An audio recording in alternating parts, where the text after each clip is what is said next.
I forgot to mention that. So you make this division, and what we call that observing presence is the spiritual self. You can consider it. So I have my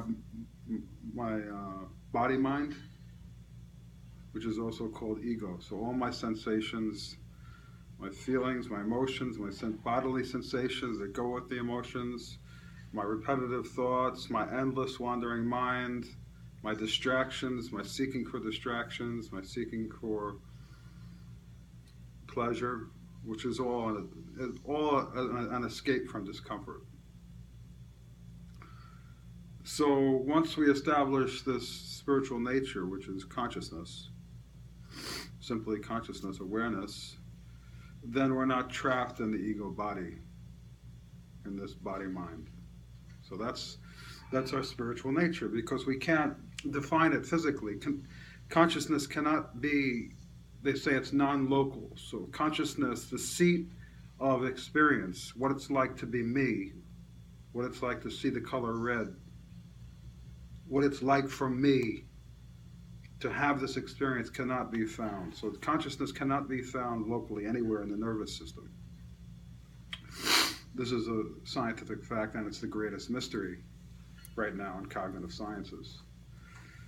So once we do this process, this division, we recognize our true nature as consciousness, then we stop identifying with the ego and all its needs and fears and the frightening aspect. The ego has a very it's timid and frightened. It's always insecure. It always has to be bolstering itself or protecting itself. That's why you see people with an overblown ego are protecting or building up walls and bolstering and fortresses.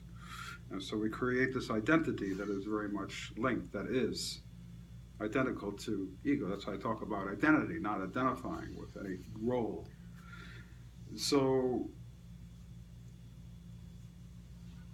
what then happens is the spiritual self or consciousness becomes more real than anything else. And we see the trappings and the imprisonment of the in which the ego resides. This prison of fear. So we need more things. We never have enough. Nothing's ever good enough. We always want to go to the next level, be greater, or have more. Right? It's never satisfied, and it's always frightened and insecure. So when we stop identifying with that, then we find our true strength, our true integrity, confidence. And we see all these things at most as passing inconveniences. And what happens is what we call is our resilience. We gain resilience. So these things may come less and less and less, but the recovery time becomes very rapid until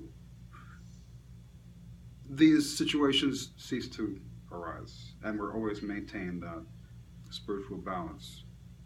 So it's identifying with the ego on one hand, or identifying with consciousness on the other hand.